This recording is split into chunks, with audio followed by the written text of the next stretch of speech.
As stated in modern money mechanics, of course they, the banks, do not really pay out loans from the money they receive as deposits.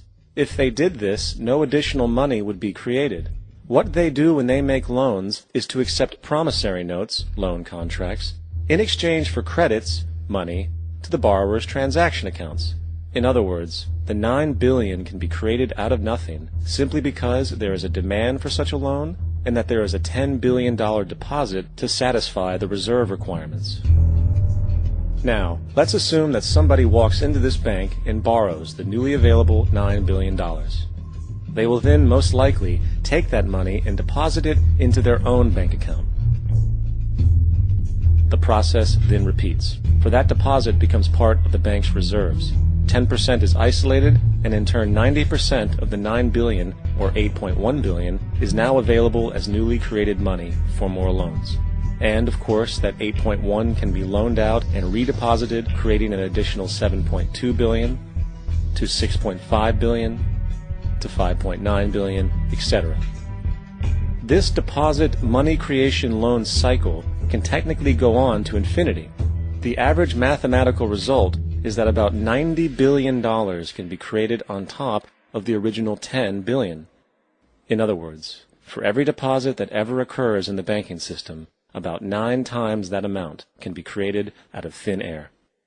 Money jitters? Ask the obliging Bank of America for a jar of soothing instant money, M-O-N-E-Y, in the form of a convenient personal loan. So, now that we understand how money is created by this fractional reserve banking system, a logical yet elusive question might come to mind. What is actually giving this newly created money value? The answer? The money that already exists. The new money essentially steals value from the existing money supply. For the total pool of money is being increased irrespective to demand for goods and services. And as supply and demand finds equilibrium, prices rise, diminishing the purchasing power of each individual dollar. This is generally referred to as inflation, and inflation is essentially a hidden tax on the public. What is the advice that you generally get? And that is, inflate the currency. They don't say debase the currency. They don't say devalue the currency. They don't say cheat the people who are saved. They say lower the interest rates. The real deception is when we distort the value of money. When we create money out of thin air, we have no savings, and yet there's so-called capital. So my question boils down to this: how in the world can we expect to solve the problems of inflation, that is, the increase in the supply of money, with more inflation? Of course, it can't. The fractional reserve system of monetary expansion is inherently inflationary. For the act of expanding the money supply, without there being a proportional expansion of goods and services in the economy, will always debase a currency. In fact, a quick glance at the historical values of the US dollar versus the money supply reflects this point definitively, for the inverse relationship is obvious. $1 in 1913 required $21.60 in 2007 to match value. That is a 96% devaluation since the Federal Reserve came into existence. Now, if this reality of inherent and perpetual inflation seems absurd and economically self-defeating, hold that thought, for absurdity is an understatement in regard to how our financial system really operates.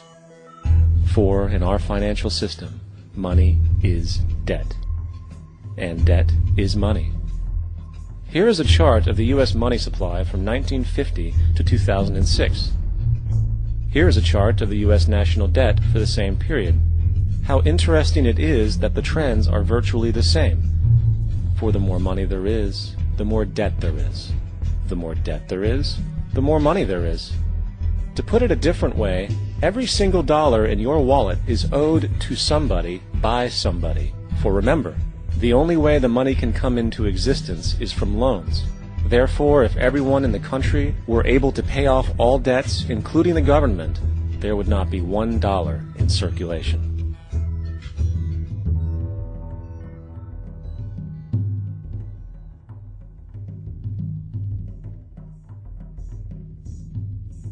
In fact, the last time in American history the national debt was completely paid off was in 1835 after President Andrew Jackson shut down the central bank that preceded the Federal Reserve.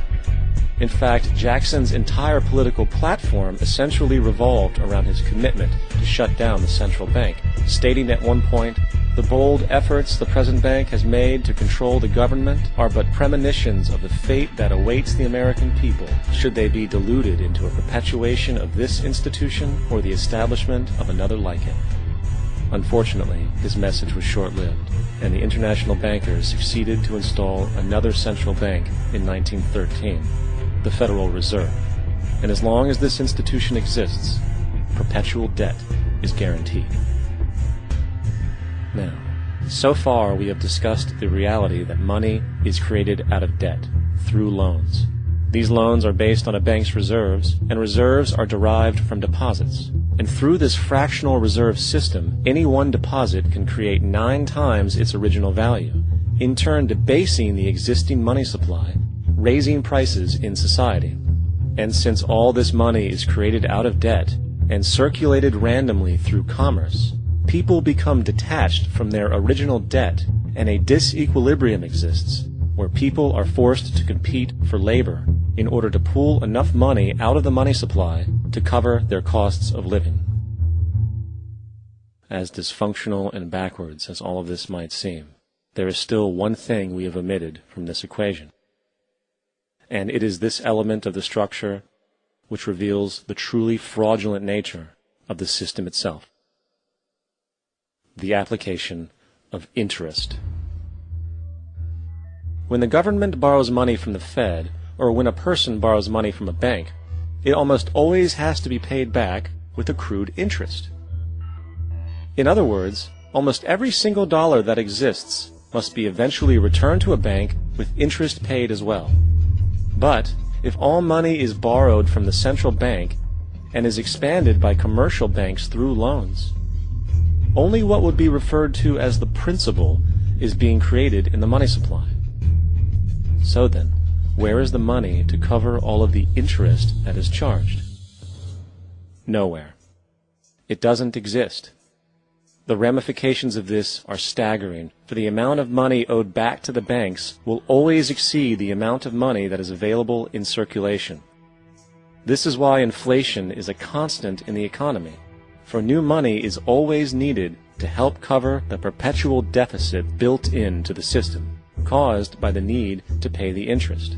What this also means is that mathematically, defaults and bankruptcy are literally built into the system, and there will always be poor pockets of society that get the short end of the stick.